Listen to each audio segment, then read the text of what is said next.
Hello everyone, and welcome to Get It Now with CashTalk Credit Repair. For those of you tuning in, and this really is the last in our series, we've been at it since February. Would you believe it, folks? So, for those of you tuning in for the last time until our new series, we are happy that you've joined us, and we look forward to, as always, a very informative discussion, a very lively discussion. During this live stream, we delve into issues surrounding personal debt management. In so doing, we aim to empower individuals to take charge of their finances, that they are then able to achieve financial independence. Actually, our topic for this evening. I am your host, Rawle Rollocks, financial advisor and business coach. This program is brought to you by CashTalk Credit Repair Services, a pioneer locally and within the region in the field of personal credit repair. So we ask you questions about: do you know what your credit score is? Do you know um, what a credit score is? What's your current score? Are you aware of the effects and how these impact upon you? These are the kind of issues that we've been talking about over the last couple months. We're going to delve a little deeper now into financial independence and financial planning. So let's get it now with Cash Talk Credit Repair.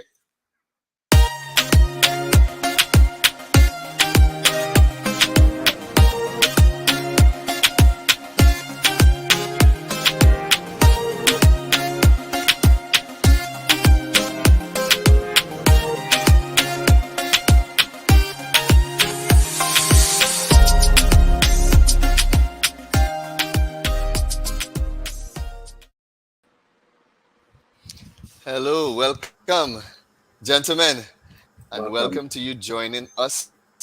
Welcome to Cash Talk Credit Repairs Get It Now program, podcast. And in today's stream, actually last in this inaugural season, we focus on financial independence, right? Now, statistics show that at retirement age of about 65 years, only about 5% are what you call truly financially independent, meaning that they're not depending on any particular source of income to survive, right? So, if this is true, does it mean that the majority of us are doomed to be dependent on help from family, on having to work until a late stage in our life, dependent on charity, maybe the state or even lotto? No, I don't think so. And at Cash Talk Credit Repair, we don't believe so either. If we have something to do about it, we're really going to make a difference here. So I hope this evening is that, you know, having called out the big guns, and you see the big guns with us this evening, they will help to guide us through this process of what's involved in achieving financial independence. So with us tonight is Richard Rollocks, banker, corporate banker, uh, coming from Barbados actually, and he is joining us to share from his own experience. We also have Anthony De Freitas, a financial expert consultant. He's been in so many fields. He spent quite a lot of time in the credit union movement, and he brings that kind of expertise to us. Joining us a little later, we hope that he joins in, will be the CEO, the man of the moment, the CEO and managing director of Cash Talk Credit Repair, to round off our panel. So, gentlemen, how are we this evening? Great. I'm very good. Thank you. And thanks for having me. Good I'm afternoon. Excellent, fine. excellent. Thanks for having me. Thank you so much for taking the time out. I know it must have been a busy day for you, gentlemen, but you're still here, and it's nice to have had you in the series and to have you back again to round off what I believe was a really a special series. We gave a lot of information, right? So we want to dive right into it, gentlemen, and maybe we could take a kind of personal perspective here, right? A lot is said about the term financial independence, but when you think about financial independence, what does it mean? What does it mean to you? What thoughts are triggered? Maybe I can start off with you, Anthony. Sure, no problem. You know, a lot of people have different ideas in terms of what financial independence is. I mean, when I worked at a corporate entity for 31 and a half years, I while I was there, I felt that financial independence was having enough money to always cover my expenses and to live comfortably. But a lot of times when life changes, it changes as life come. You have various goals, you have family to take care of, and so on. Sometimes things happen that you didn't expect. That's when you realize that what you thought was, and I've seen it happen to a lot of friends, some family members, and so on, and particularly business owners as well, that they get thrown into a tizzy when something happens like sickness, or Yes. someone falls gravely ill and you have to find money, maybe you don't have health insurance and so on, and that really makes you reflect and wonder, about what your thoughts were and what you believe was financial independence. So Yeah. I would like to say that the main thing in terms of financial independence has to be ownership. You must, instead of just looking to have enough to cover expenses and to do this and do that and just have a nice car, have a nice home, and so on. It's really about following the pattern of those who did it well and did it and were successful. And when you look at what most of them do, instead of looking to make other people rich by buying the niceties, they actually try to get hold of capital themselves and to own something. So that's my take on it. Managed assets. Yeah. Just something you said Correct. I found pretty interesting. I heard one financial guru say once that the word life, Life, in the middle of it, there's a big if, if, and Correct. that a lot of financial independence really deals with how are you able to comfortably manage these ifs, all these ifs, if death, if accident, if loss of job. What's your take on it, Richard? Well, yeah, I think Anthony put it. I think he started off really well when he speak about how are you going to manage these situations as you grow old. One of the things we have to recognize, if you read some of the financial literature, is that we tend to live our lives in thirds. For most people, generally, of course, there will always be exceptions to the rule. you know, Most of us may study. You spend probably about a third of your life studying, and then the other third will be your professional career, and then the final third you would say is your retirement, or the age at which you know. But the thing is at that age is probably where you would need most of your money and most of your income, right? So you have to understand the relationships between each stage that you are in life. So right, somebody right now, for example, could have a lot of money. They probably might have a few assets here or there, and they think because they earn well that they're financially independent. Until a situation happens later down the road, whether it be in their immediate circle, their immediate family, or you know, um, uh, one of their relatives. For me, financial independence is not so much a noun, but to me, financial independence is a verb. Most people think it's a destination, it's a point that you reach in your life, right? Yeah, but I think it's there will be it's continuous in that you always have to practice it. You always have to be doing it. It's something that is active, because even if you have significant wealth, there's still a lot of things that you need to be doing to protect your wealth, right? So Right, it's not just right. about you would never. It's not about reaching a point where you can just sit down and close your eye and say, well, you no longer need in need of anything, right? So it's to understand that and understand the relationships of where you are at that point in time. Yeah. So would you say, gentlemen, financial independence is largely a mindset? I came across some business owners recently who were sharing that they have a lot of concerns about their children and their grandchildren, because what they did to make life easier for the children, a lot of the children went into careers, doctors, lawyers, what have you, and the mindset and the aptitudes and the abilities and the savvy that was needed to make money, you understand, and to have money work for you, was not passed on because they spent so much time in their careers, and they were fearful that is. And I mean, there are a lot of stats that speaks it. Quite a lot of money doesn't pass on. Some stats say more than two-thirds of what the original um, say grandparents or for parents would have earned, only a portion of that passes on because the skill set has not been applied. So you can have cash, yes, but if you don't have the mindset, then certainly you could be at a disadvantage. What you say about that, Anthony? That's very true. Very, very true. I have one or two friends that went into business from a very young age. Some of them from their teens, their parents would have handed them businesses and they would have opened other businesses and done well for themselves. But they had this little complex operating on them, which is, gosh, boy, I never really finished college. I never went to university or whatever. And they make sure that their children did that. And they feel so proud to tell their friends, my daughter is a doctor, and this one is a specialist, and that one is an engineer. But here, what most people realize is when you go into a career is great. But while you are in your career, two things. You have to market yourself while you're there to maximize the time that you are there and to achieve the most you can. But you also have to put plans in place for when you have to give up that career. Because if Yeah. you are a doctor, for example, and you're working in the general hospital system, um, unless you get a consultancy when you reach the normal kind of retirement age, you'll be out in the dark, And what has happened to these people is that these kids end up in careers. Some of them went and did medicine and law and engineering, and there are simply no jobs.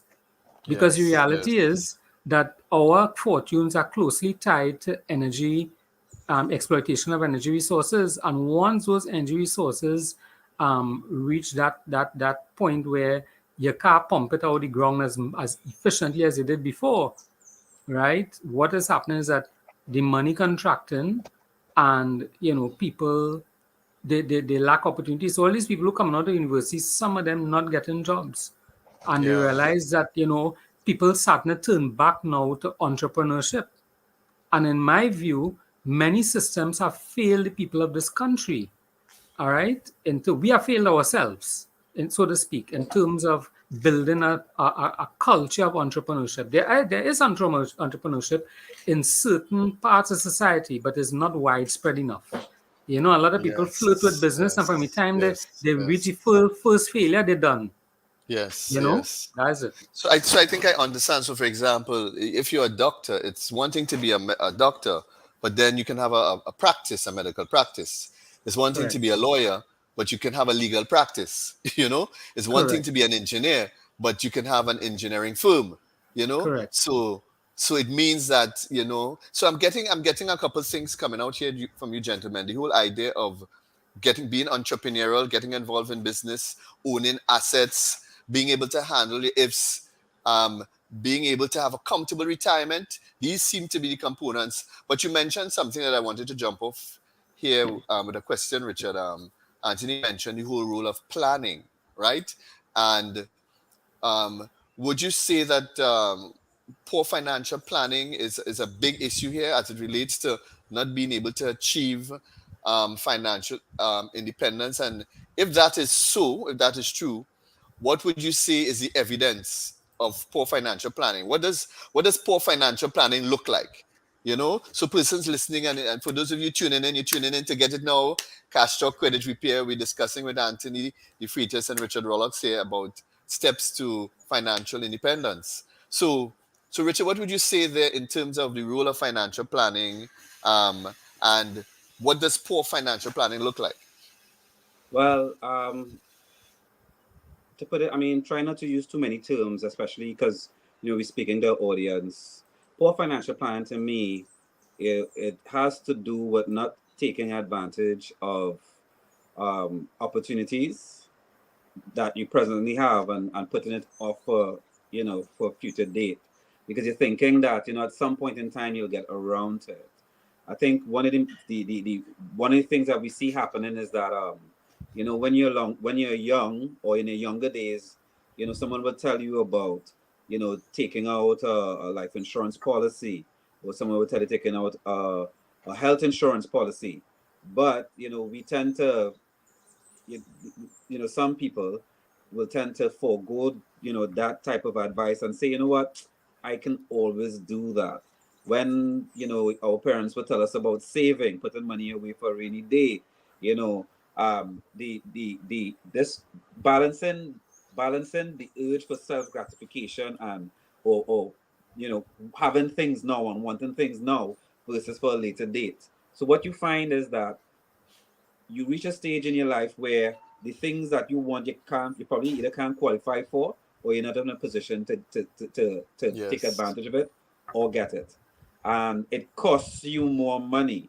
Now you might get it, but it costs you more money. So for example, uh, if you're planning to buy a home, right?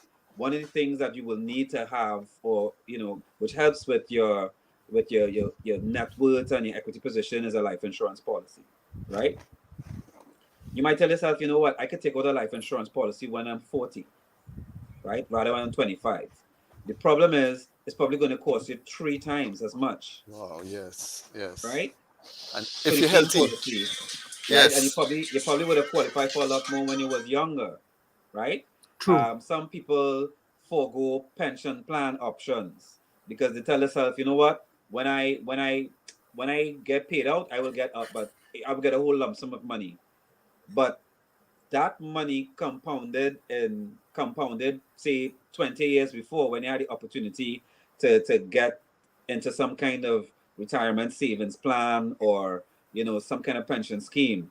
The benefit of that you will be getting when you're much older, right, is exponential, and a lot of people forego that. So what you have is, you have mature individuals paying a lot more for probably the money that they're earning. They're paying probably twice as much for the Yes. same Yes. services, for the Yes. same Yes. types of products that they could have gotten 10 years and 20 years and 30 years ago. These Yes. things eat Yes. into it eats into your disposable income. So Yes. Yes. Yes. when you hear some people sometimes complaining about, oh gosh, they don't think that they have all of disposable income. Sometimes these things could be avoided if you would have made the decisions earlier, and get into a lot of these products a lot earlier. Yes. So it's interesting you said that, because I did hear, and I see we have a comment here. I'm a permanent government worker. Yes, I have my salary every month, but between mortgage, etc., things are comfortable but tight. How do I become financially independent? And we're gonna get to that. We're gonna get to that question. But the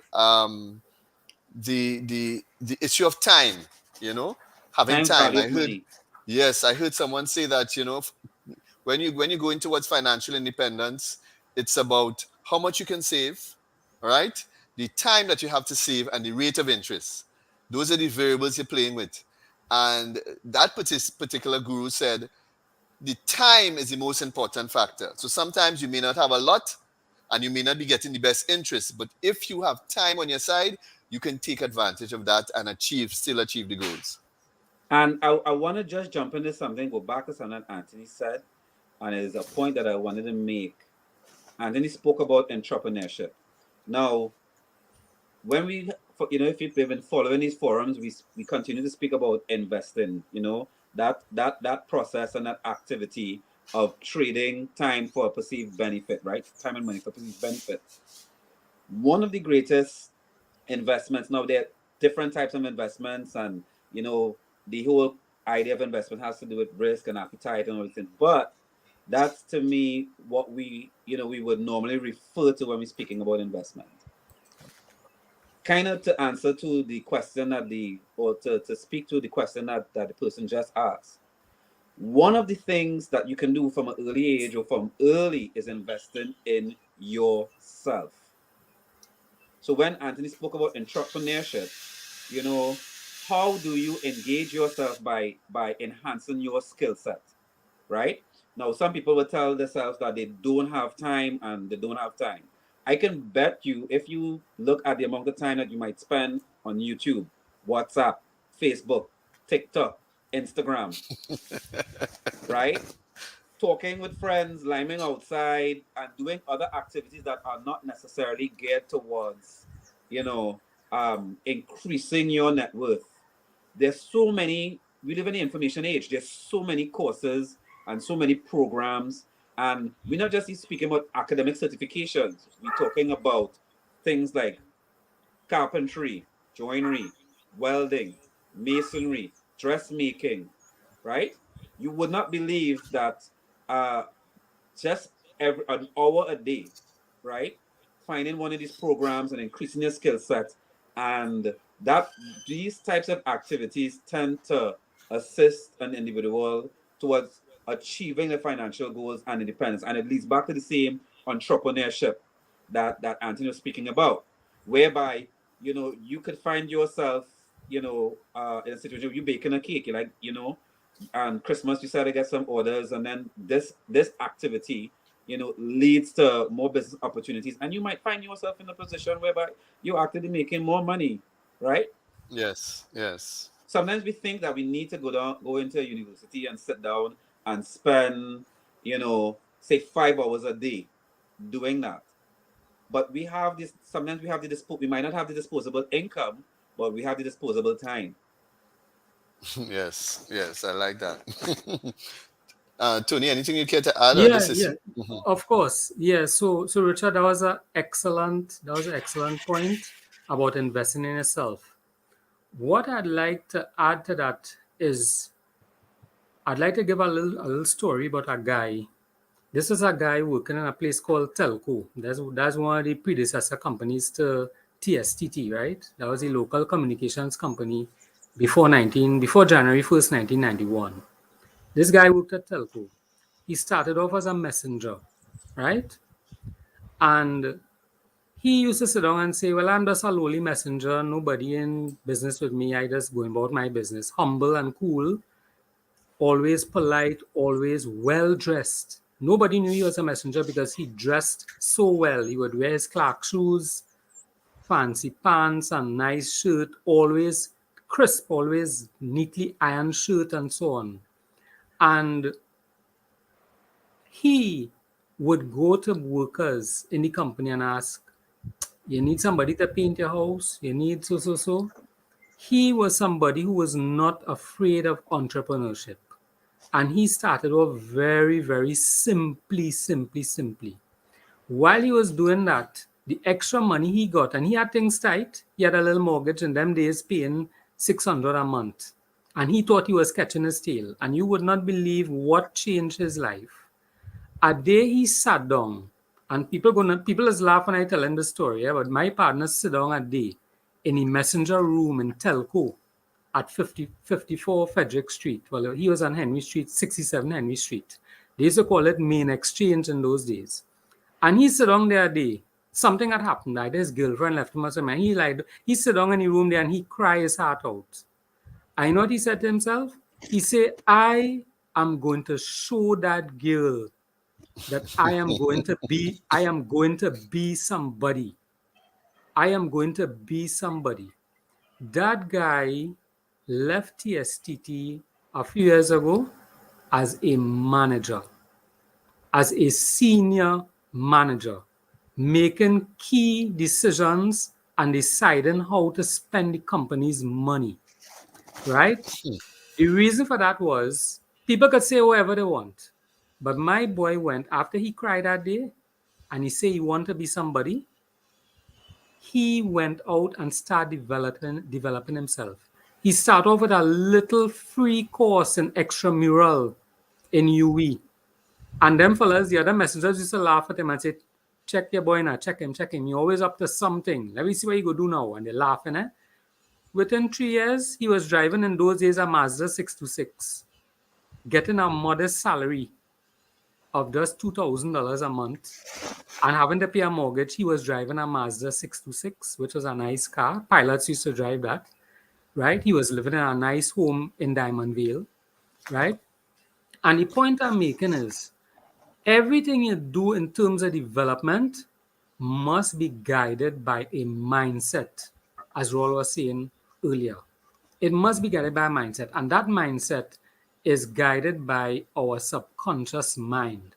One of the biggest ways, and let me tell you something, that started in this country. People don't understand, we have a legacy in this country of being kind of slothful, and partying. That is the stereotype that people of outside have of us. Why? Because we went through one of the most horrendous situations in human history, right? African slavery. And it wasn't just African slavery, it was indentureship, right? After African slavery, you had the East Indians, or the Southern Indians, if you want to say, the Syrians, the Portuguese. Many different groups came here after as indentured laborers.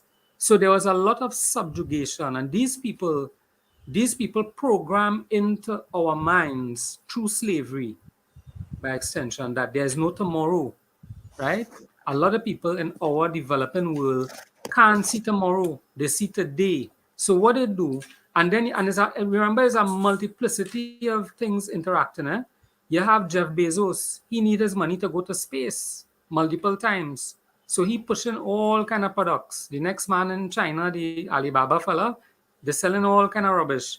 When you look at how much money people spend on Amazon, right here in Trinidad, I'm putting strain on foreign exchange and so on, right? And check it out. After you buy, half of those things are not even being used, right? They're not being Yeah. used. It's just that they're tickling your fancy to buy these things. And when you think about the amount of money we waste on those things, the point I'm making is that we have to make a decision before anything else. And that decision has to be, I want to be somebody. We have to hold that. Yes. In other words, instead of looking at the conspiracy theories on YouTube and thing, look at the movie of your life. One of the most instructive things anybody could do in this world for themselves is to watch the movie of your own life in your mind's eye. Meditate, say your affirmations, right? But all that is preceded by a plan. You must have a plan for your life. And that plan is not, I'm going to go and do X, Y, 20 to the power minus 3 million. No, no, no, no, no. It's not that at all. It's not that kind of party. This subconscious mind that God bless us with is a connection to the Almighty, right? Yes. And Yeah. it looks and records everything in our life. And many people are lying down in Lapurus and Mukurapo right now with the best of talents that were never used, Never right? exploited. Strictly Tony, we because have to. they I, didn't I, have I the confidence. Yeah, we have to. We just about that time and we need to wrap up. And Mhm. we've been saying so much over these last several podcast sessions. Trying Mhm. to making the point about um, proper credit management, making the point about um, how to manage your debt. Understanding your credit score, how to be at that place where you're in charge of your financial situation and in your life by extension.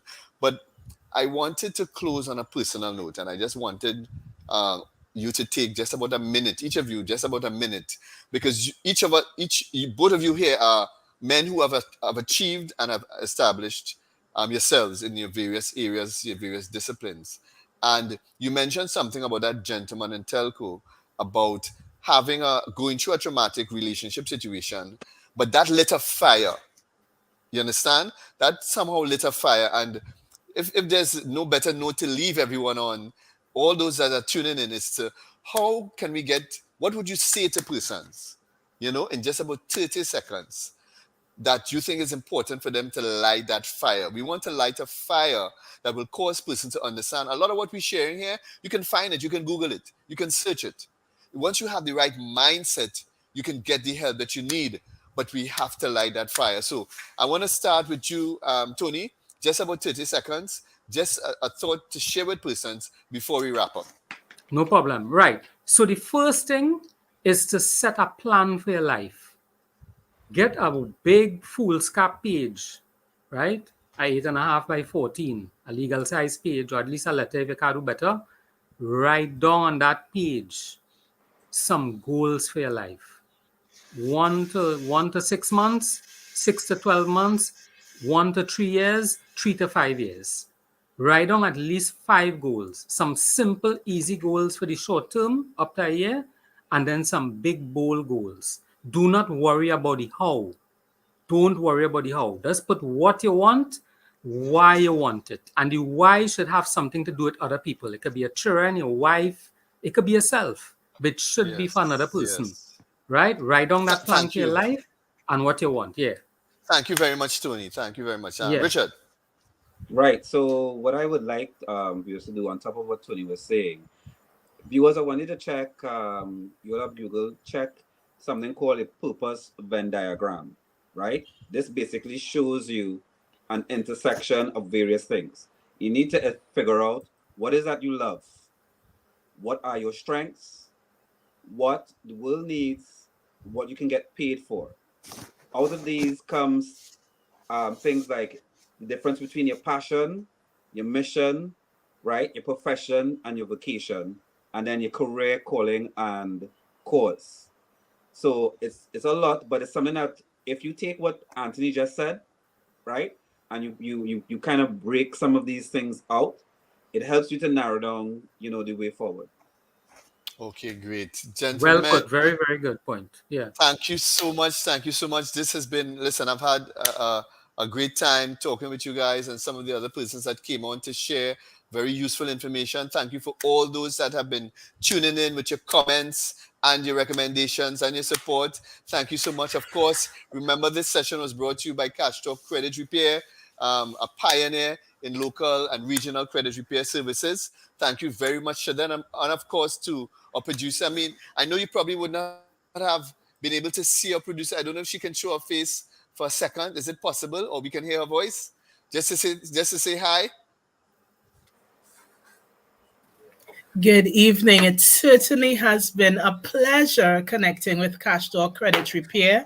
Launchpad Media is here to support individuals and businesses to amplify their voice, get the message out, reach communities with positive messages about how they could better support personal and professional development. And gentlemen, thank you for your contributions. It certainly is well received by all.